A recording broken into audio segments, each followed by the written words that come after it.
radio Jastrebarskom u jednoj emisiji. Šta im je bio cilj?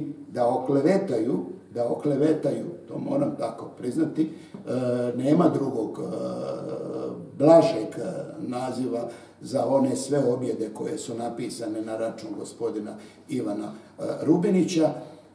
Šta je bio njihov cilj i motiv, što je sada proizvelo za epilog i kazneni postupak i prijava koja je podnijeta i državnom odvjetništvu i privatna kaznena tužba za klevetu i uvredu na račun dotičnog gospodina.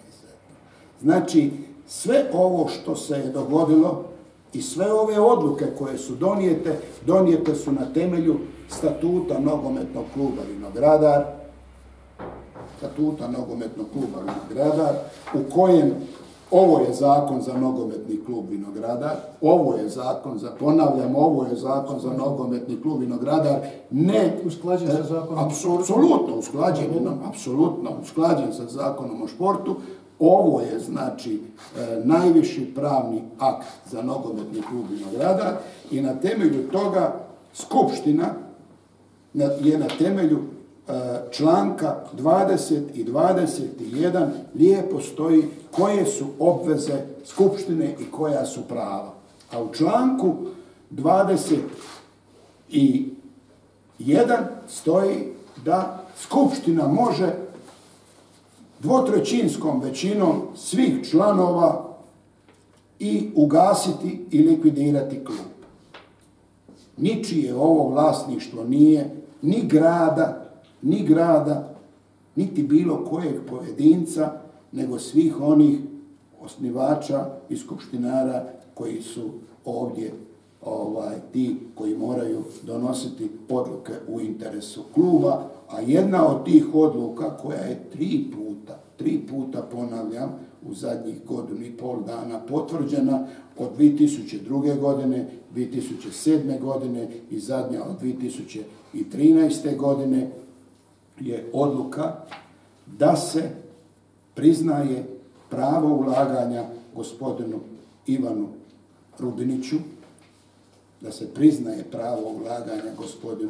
Rubiniću, na temelju koje odluke jednoglasno, na temelju koje odluke je gospodin Ivan Rubinić ovo dodijelio na korištenje mladima i NK Vinogradaru na 99 godina.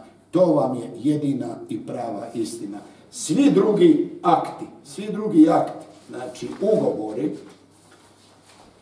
aneks, sporazum iz 2002. godine u vezi ulaganja u izgradnju sportskih i pratećih objekata za sportske aktivnosti nogometnog kluba Vinogradar sklopljen između nogometnog kluba Vinogradar i Ivana Rubinića iz 2002. godine.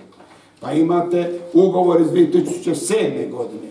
Pa imate ugovor iz 2013. godine u odnosu između Ivana Rubinića i nogometnog kluba Vinogradar. Pa imate sporazum u svezi ulaganja u izgradnju objekata gospodina Ivana Rubinića i nogometnog kluba Vinogradar i imate na kraju odluku Skupštine kojom oni priznaju njegova ulaganja. Na temelju toga 2014. godine je ovo donijeto. Ovo je istina. I ovo bi molio i predsjednika i športskog direktora, sve ono što vi želite i što vam je potrebito radi istinitog i objektivnog obavještavanja javnosti, da nema uznemiravanja javnosti, jer nema potrebe. Šport bi trebalo biti ljubav, okupljanje, zajedništvo, a ne da se događa suprotno od svega toga, da se događa ovakva uznemirenost u javnosti, pa ako je itko ambasador grada Jastrebarskog, govorimo o športu, najveći, onda je to nogometni klub Vinogradar. Mislim da to nimalo nije lijepo i da je u najmanju ruku i moralno dvojbeno za ljude koji obnašaju javne funkcije. A da ne govorimo o nečem drugom, kada netko kaže kako se je udruženim aktivnostima 21 člana Skupštine nekome pogodovalo. A ljudi plaču ovdje. udruženim aktivnostima. To je dobilo svoj sudski epilog. Rekao sam vam koje odvjetničko društvo zastupa i interese nogometnog kluba Vinogradar, a posebno gospodina Ivana Rubinića, to je odvjetničko društvo Žganjer Vlajnić.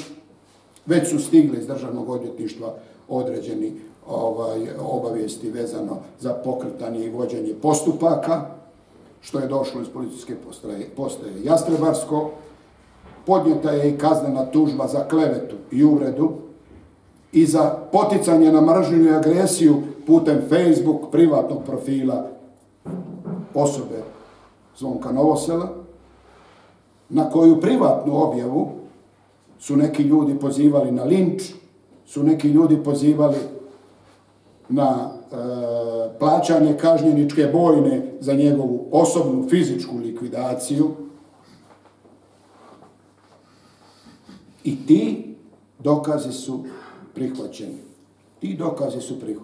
To je i u postupku po privatnoj kaznenoj tužbi i u postupku po kaznenoj prijavi koja se goni po službenoj dužnosti. Jedno je poticanje na mržnju i na diskriminaciju, a drugo je postupak prijetnji koje su upućene Ivanu Rubiniću putem Facebook profila, znači privatnoga, koji je koristio gospodin Novosel, a na koji su se onda oglasili pojedini ljudi sa takvim monstruoznim i prestrašnim prijetnjama da ima onih koji će biti plaćeni za fizičku likvidaciju dotičnog gospodina, takozvanog, kako ga oni zovu, lažnog dobrotvora.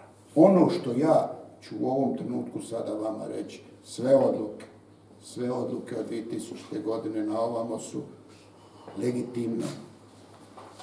legitimne, zakonite,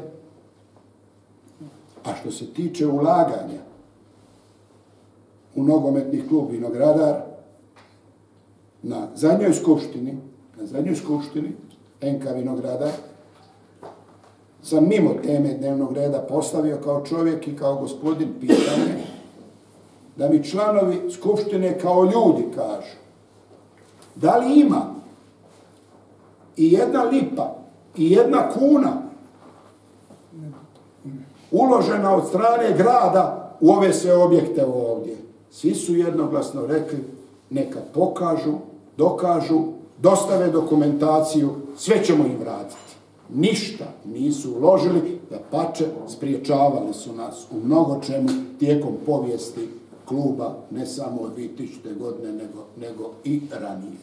Evo, to je ono sve što sam vam želio prenijeti, a vi ako imate bilo kakvih pitanja, ja sam zamolio i športskog direktora i predsjednika kluba da vam svu dokumentaciju, sve što vas zanima u cilju istinitog izvješćivanja javnosti, jer vi se morate postaviti isto tako kao novinari objektivno ulogu ljudi koji se blate, koji se napadaju, koji se na neki način čak i inkriminiraju, ali ne samo jedna osoba, nego svi članovi ovog nogometnog kluba Vinogradar i njihova skupština i sve to da cjelovito i objektivno izvijestite javnost što je to istina.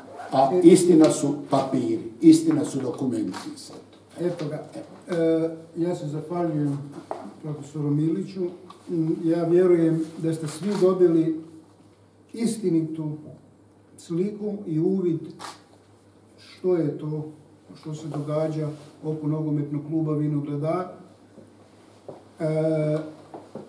Budimo sigurni, a ja to pitanje postavljam široj javnosti,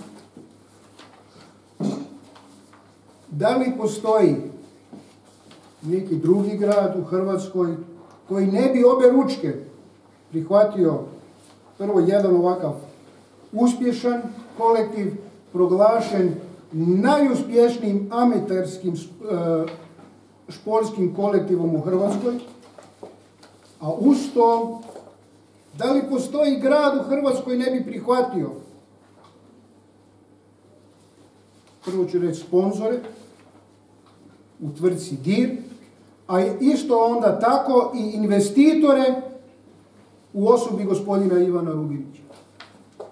Budimo sigurni da druge sredine itekako znaju izaći u susret takvim kolektivima, takvim osobama, a ne da danas se događa jedno, nije to rivalstvo, jer teško je biti rival kad su prevelike razlike, nego nešto, jer rivalstvo je čak i zdravo. To nije rivalstvo, nek jedan antagonizam se želi stvoriti na ovom prostoru, gdje djeca u školi komentiraju određena zbivanja oko nogometnog kluba, oko gospodina Ivana Rubinića. Sve je to dovedeno u pitanje zbog jedne osobe u liku i djelu velikog gradonačelnika gospodina Zvonimira Novosela. To je ono protiv čega mi danas ovdje govorimo, jer sutra nagovještavam iste medije, pa vas ja pozivam na športsku zajednicu. I time ću završiti. Ja vas pozivam na športsku zajednicu.